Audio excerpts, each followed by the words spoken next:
Bonjour à tous, aujourd'hui nous nous retrouvons pour une nouvelle vidéo un petit peu spéciale. On va voir tout de suite quel est le lien entre le sport et les langues. Il y a beaucoup d'études allemandes qui s'intéressent à ce sujet-là et pour eux, les Allemands, le sport est vraiment une clé pour l'apprentissage.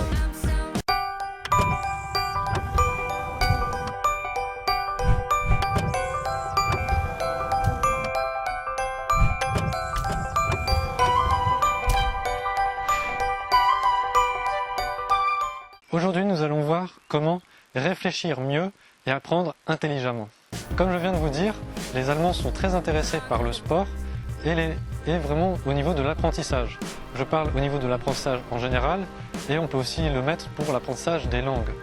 Car vraiment, moi, c'est plutôt ce qui m'intéresse, c'est vraiment l'aspect linguistique. Alors on va s'intéresser plutôt à ce qu'il y a au niveau physiologique. Quel est l'intérêt, qu'est-ce qui se passe physiologiquement quand vous vous mettez à faire de la course à pied, du vélo, de la natation, enfin n'importe quel sport, même de la musculation, c'est exactement la même chose. Et surtout, si vous n'êtes pas abonné à la chaîne, abonnez-vous. Musculairement, vous allez créer de l'adrénaline. Ensuite, il y aura aussi tout ce qui est corticoïdes, quelques petites choses comme ça. Et après, au plus long terme, vous allez développer de la dopamine. Ce qui va nous intéresser, c'est plutôt au niveau du circuit de l'oxygénation, les échanges gazeux, car le fait de faire du sport, bien évidemment, quand vous allez faire un gros effort, ça va vous demander une puissance au niveau de l'oxygène qui est énorme. C'est pour ça que votre fréquence cardiaque et votre fréquence pulmonaire vont augmenter.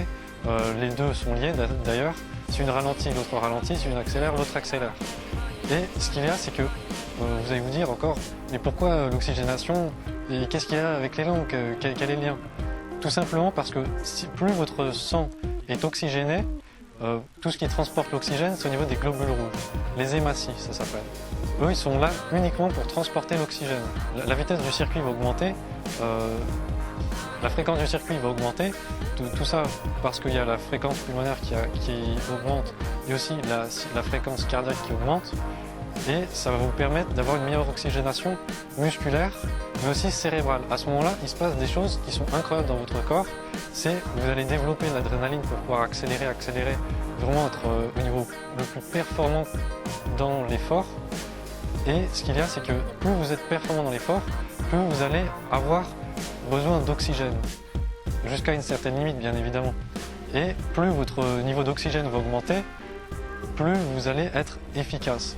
Plus vous allez être vraiment, on va dire, à vos 100%. Après cet effort-là, ensuite vous allez dormir et durant la nuit, c'est là que tout va se passer en fait.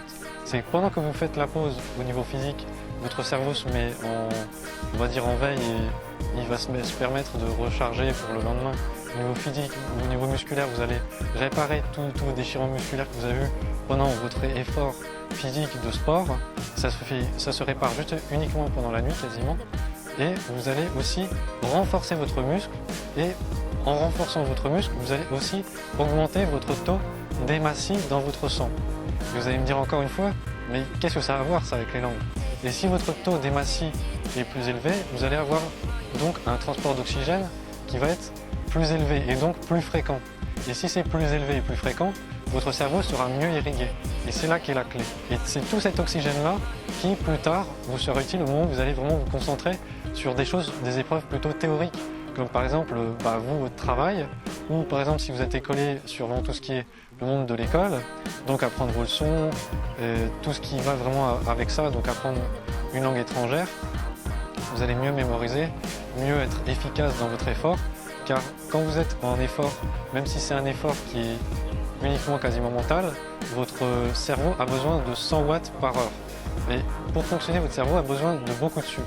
C'est uniquement le sucre qui alimente votre cerveau et tout cet apport en énergie que vous avez, que ce soit au niveau des glucides et au niveau de l'oxygénation, ça va vous permettre d'être plus efficace au niveau de l'apprentissage des langues.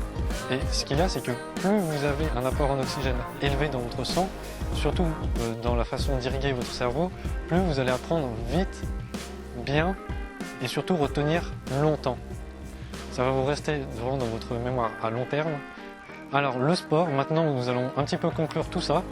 Alors quand on fait du sport, on va voir que l'on réfléchit mieux, on est plus créatif, on a l'esprit plutôt volatile et surtout ça développe notre acuité et notre intuition. Vous allez voir que lorsqu'on apprend une langue, l'intuition est aussi cruciale.